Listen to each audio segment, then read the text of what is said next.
आज सावन के पावन महीना में हम लोग सोच रहे हैं, बदरी तक घनघोर लगी है और बारिश भी होने वाला है। इसी में हम लोग उमंग हो गया कि चलिए बाबा भोलेनाथ को भजन चलिए हम सुना रहे हैं। शिव जी कैसे डमरू बजा रहे हैं और अपने गौरा को नचा रहे हैं। सुनिए ध्यान से, प्रेम से।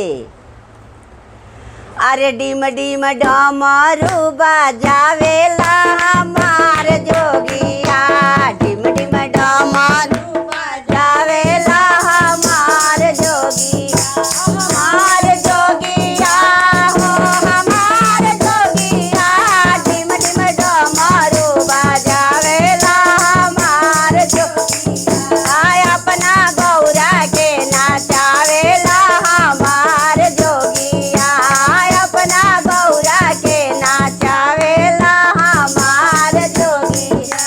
कैसे कैसे नचा रहे हैं महादेव गौरा को, सुनिए।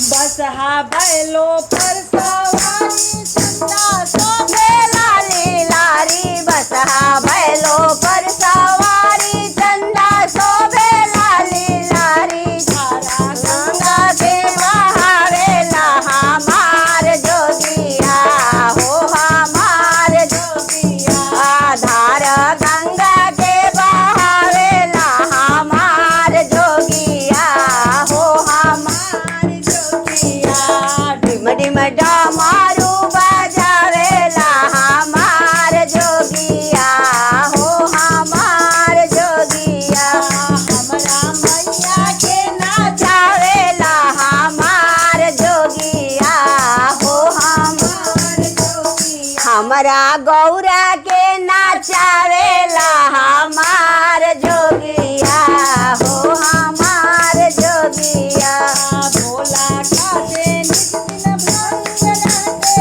पार्वती के संग, भोला खाते नित दिन भांग रहते पार्वती के संग, भोला खाते नित दिन भांग रहते पार्वती के संग, सत्संगे भंग मारा मावेला हमार जोगिया हो हमार जोगिया, अंगे भाषा मारा मावेला हमार जोगिया हो हमार जोगिया, डिम डिम डमरू बजावेला हमार जोगिया हो हमार जोगिया, डमरू बजावेला हमार जोगिया हो हमार।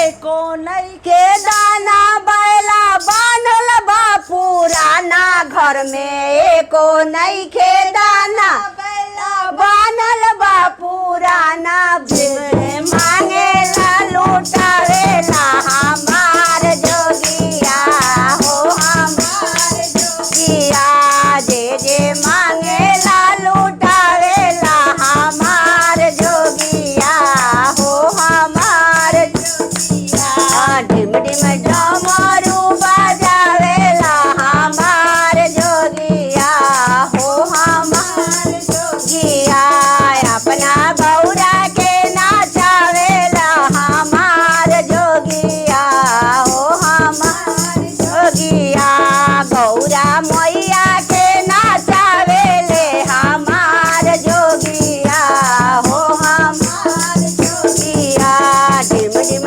डमरू बजावेले हमार जोगिया हो हमार जोगिया। हर हर महादेव।